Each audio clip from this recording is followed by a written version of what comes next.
Sad news out of the Chargers yesterday.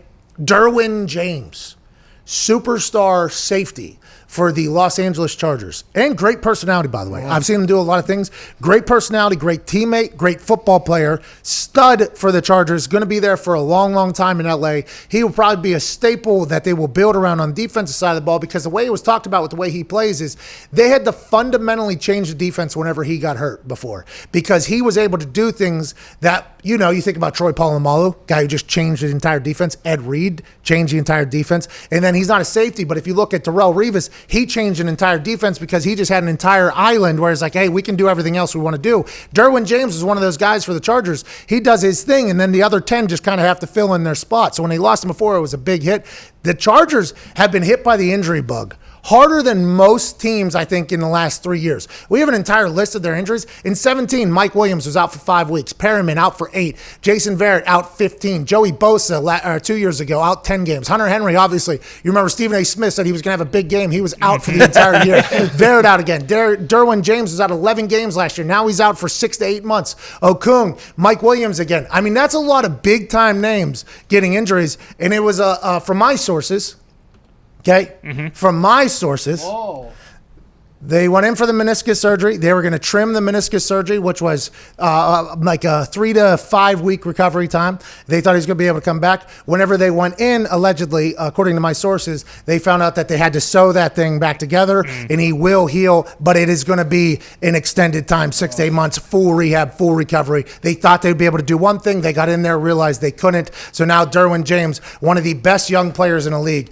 is out for the season, which is a damn shame for the Chargers and for the NFL. And it was awesome because the Chargers social media was putting out videos of he was going up against Keenan, like he went up against Keenan Allen, and they had a great rep together. And he's like, "That's who I need to go up against every single play because these other dudes aren't doing it for me." Like he is so versatile. It's unbelievable what. Like, I have no idea. Maybe Earl Thomas. And I did not know that. Oh, yeah, Earl Thomas is still out there. Gus Bradley was Earl Thomas's DC in Seattle, who is now he's now the DC for the Chargers. Okay, so maybe that is a home now because you need a dominant safety. I don't know if they play the same style. I have no idea. I probably should have looked into that a little bit better. I'm not 100% sure.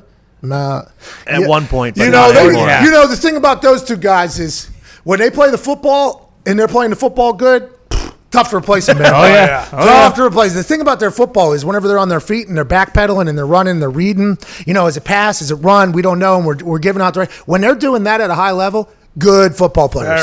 Great football players. Tough to beat. So maybe Earl Thomas is who they bring in, but that also, now Tom Telesco, I don't think Tom Telesco is a guy that's just going to, you know, just, hey, come on in. Anybody can come on in. No. You know what I mean? Tom Telesco, I think, is running a pretty Earl Thomas, leaving in Seattle literally with middle finger up to Pete Carroll.